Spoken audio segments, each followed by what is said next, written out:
You're listening to the No Gray Areas podcast with Patrick McCullough. We welcome back Joseph N. Gagliano, author and creator of No Gray Areas. In this special episode, Joe becomes vulnerable and shares with us the darkest moment of his life. Let's listen in. So, Joe, we're back together here again, No Gray Areas. Thanks again for joining us. It's kind of named after your book, so it's the reason that you keep joining us every few weeks. You have a fascinating story for those that are maybe jumping in and haven't heard past podcasts. You went to prison for what we know is the biggest sports scandal in history, correct? Yep. One of the biggest, correct. Yep. So you ended up in prison writing this book, No Gray Areas, cautionary tale. We keep using that phrase, but it's a cautionary tale about choices, but also it's an amazing story about how someone shouldn't be defined by some poor choices they made in the past.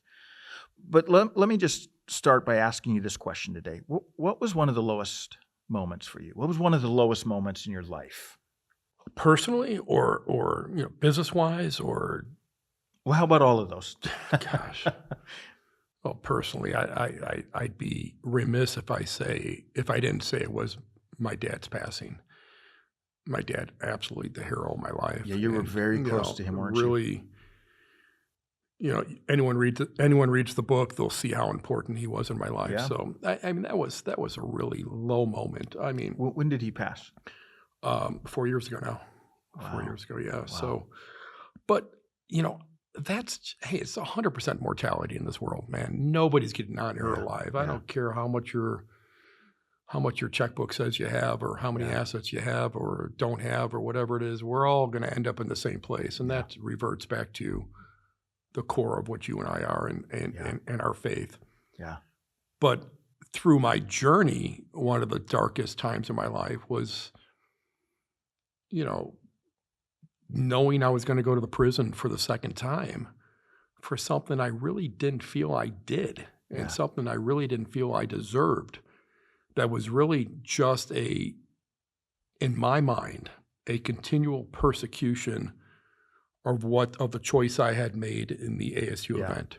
So let me pause here for a second, because if listeners have been listening, they've been hearing you unpack this story a little bit. If they've never read your book, which I'd recommend, nograyareas.com, they can go get the book.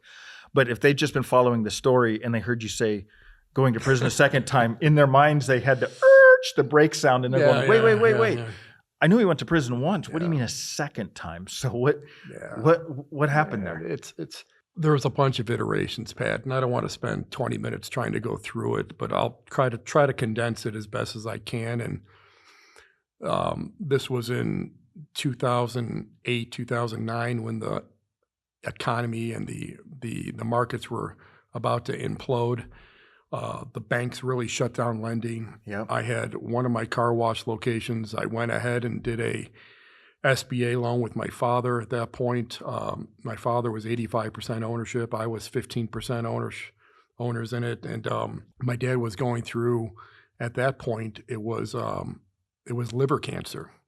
Because he fought a lot of different cancers, cancers, we had right? he had colon cancer first, and liver cancer, then lung cancer. It was just, and I had complete power of attorney for my parents' estate. I mean, I signed for everything for my parents. I did every financial transaction for my parents. And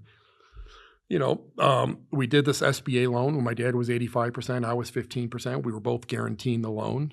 And the day came that the docs were done. My dad felt like garbage because he had chemotherapy the day before. And he said, Joey, just go sign for me. So I call up the banker at Wells Fargo, and this guy, Will Frazier. And if I see him again, him and I are going to have a conversation, because he knows what the truth is. He knows the truth. He knows the truth. Yeah. And you can't get away from the truth. He didn't come in to defend you.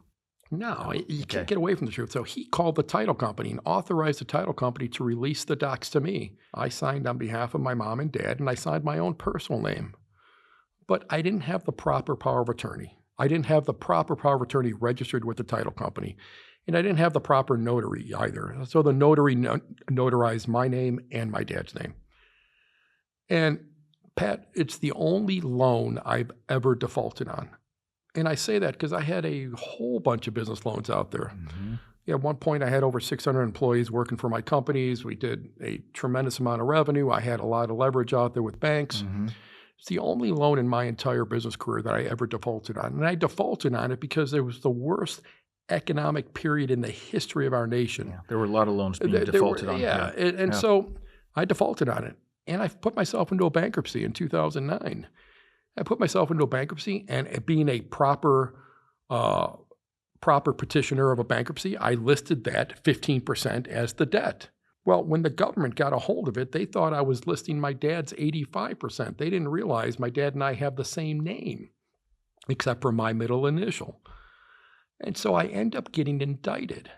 I ended up getting indicted for 6 of the 7 counts of conspiracy to commit bank fraud. Like, you gotta be kidding me. I mean, there's things that I've done wrong, the ASU thing being one of them, but I didn't commit bank fraud. There was no intent to defraud. There was no intent to deceive. I actually lost $1.5 million on the property. The world imploded. Yeah. The world imploded. I didn't go out and get a loan on the property and put back money, take back cash out of a property. I lost money. I lost the deal. The bank did some creative things with this TARP program that they had with President Obama at that point, and that's the truth of it. That's the reality of it. So I get indicted. On 7 counts? I get indicted of 7 counts of conspiracy to commit bank fraud.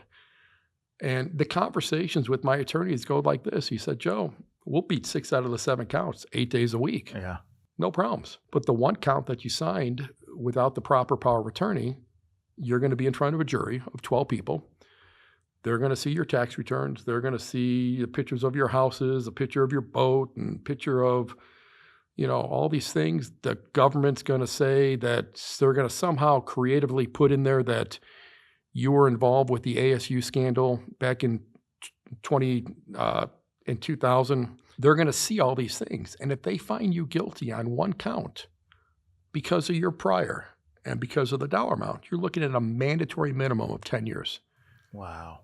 So what do you do? So the attorney's telling you you're indicted for 7 things. He's telling you, I guarantee you we can get you off on 6 of these. Yeah. But in front of a jury, this one, they're going to bring up all this other stuff. So now a jury's sitting there going, this is already a felon. He's already a felon. Look what he did. And oh, by the way, his last name ends in a vowel. So the government's going to try to create some type of link or some type of possible association with organized crime, which was never about me or my family. We just never played that game. Yeah.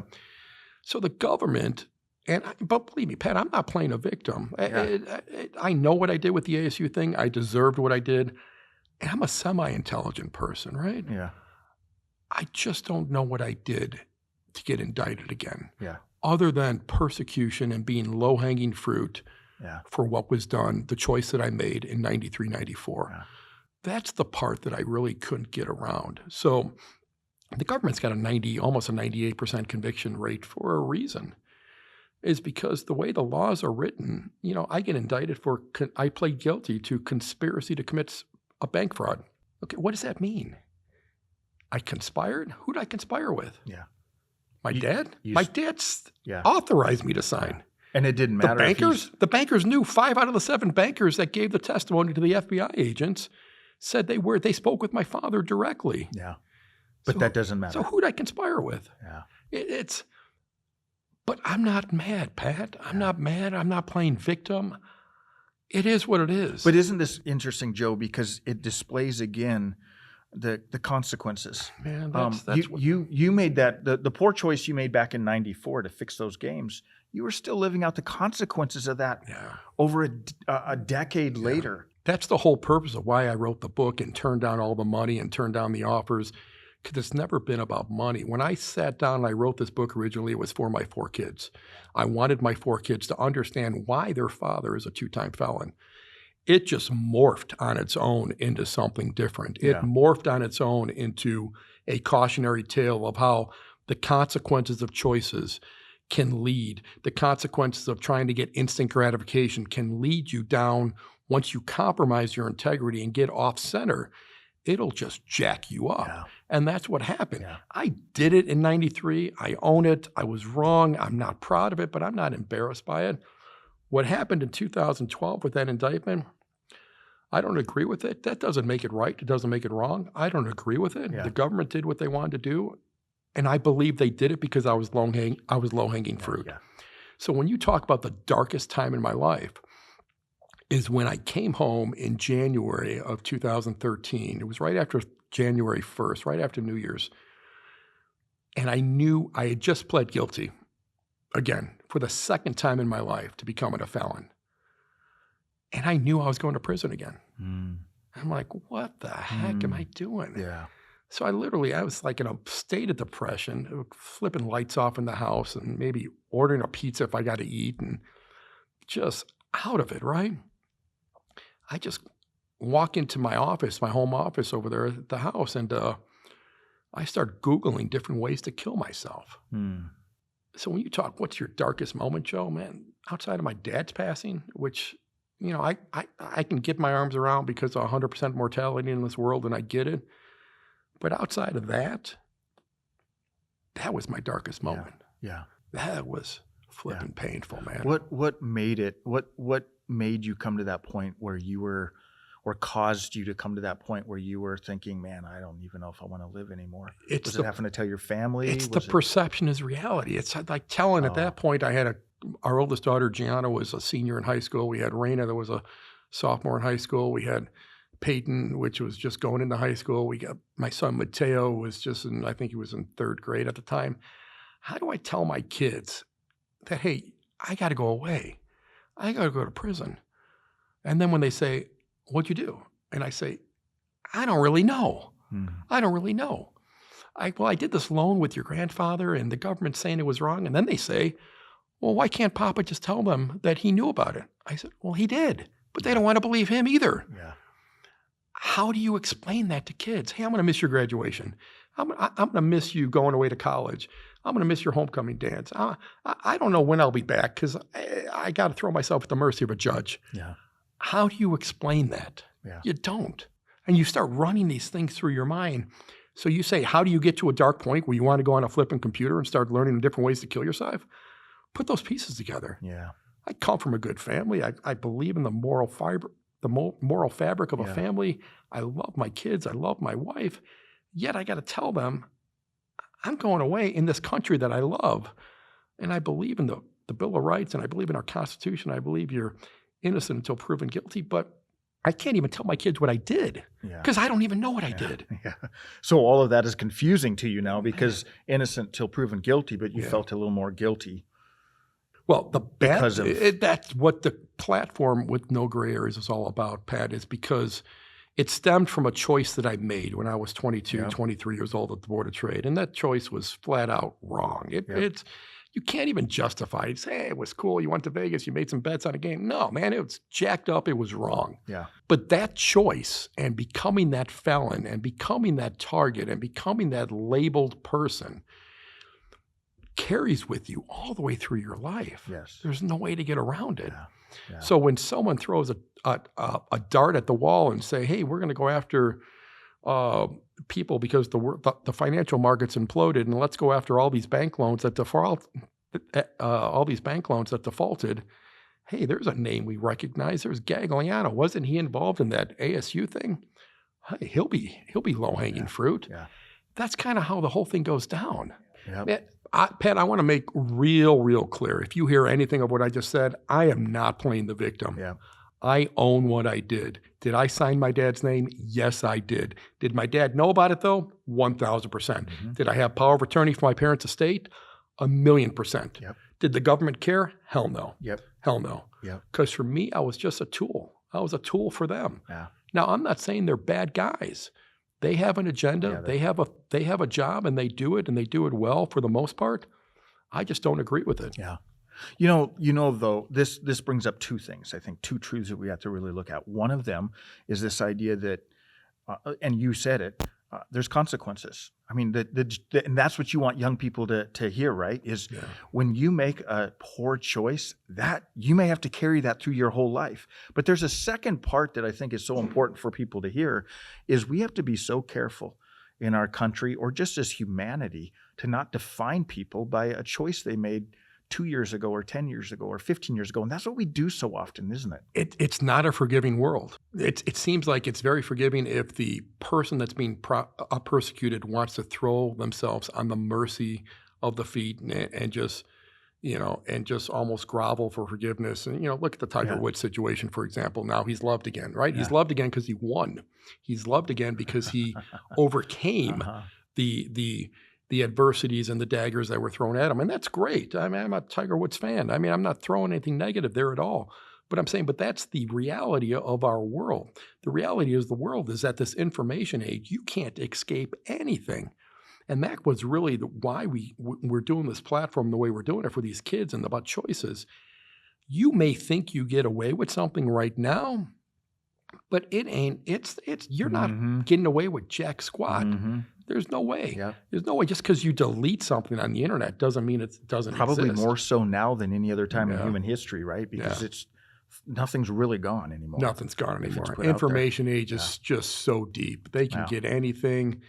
There's nothing sacred anymore. There's nothing sacred anymore. And that, I think, when we're out there talking to kids, we're out there talking to high schools and colleges, and we're giving out this message, I think if that's the one thing we could at least get across, if that's the takeaway these kids can get at the end of the day, then my silly story has served a purpose. That's kind of how I look at it. Yeah. Well, once again, thanks for sharing your story. And once again, it is a great reminder of you're going to carry with these choices. But again, I think the other thing that we can take away from this is I just want to plead with our audience, don't define people by a mistake they made. That's not the totality of them. The totality of Joe Gagliano is not the mistake you made back in 1994, right? I believe it. Yeah. I believe it, but unfortunately, I'm in the minority. Well, but that's how we've had other people on this podcast that have talked about the inherent dignity that humans have. You have inherent dignity simply because you're a human being created in the image of God, regardless of what decisions you've made in life. Now, especially since you're just owning those too. Now you're owning them and saying, hey, I want other people to learn from this. Pat, I'm not deflecting anything, man. Yeah. I put the book out there. I put my heart in there. This is where I'm flawed. This is the mistakes I made. These are maybe some things I may be good at, but I didn't boast about that in the book. It is what it is. Yeah. It would be such a simple world if everyone just owned what they did. Yep. Instead of all these politicians and all these kids deflecting blame and pointing fingers like this all the time. It's like, just own it, man. It is what it is. We're all jacked up. We're all flawed. Just own it. What if, how refreshing would it be if we heard a politician, let's say, and someone's accusing them of something they said 12 years ago, and instead of trying to cover it up, saying, I did say that, and I'm a different person today, but I've grown. Yeah. I'm better now. And that was wrong, what I said, instead of covering it. That's a novel concept. You know what, Pat? If you ran for office, I can't even vote for you because I'm a felon. So that's okay. So it's one less vote you're going to get, okay? Yes. Yeah. Well, I appreciate that. Right. Thanks. Joe, thanks for coming on here again. You got it, buddy. All right. Appreciate what you're doing. Thank you. Thanks for listening to the No Gray Areas podcast. To dive deeper into the story, be sure to subscribe, follow us on social media, and check out nograyAreas.com.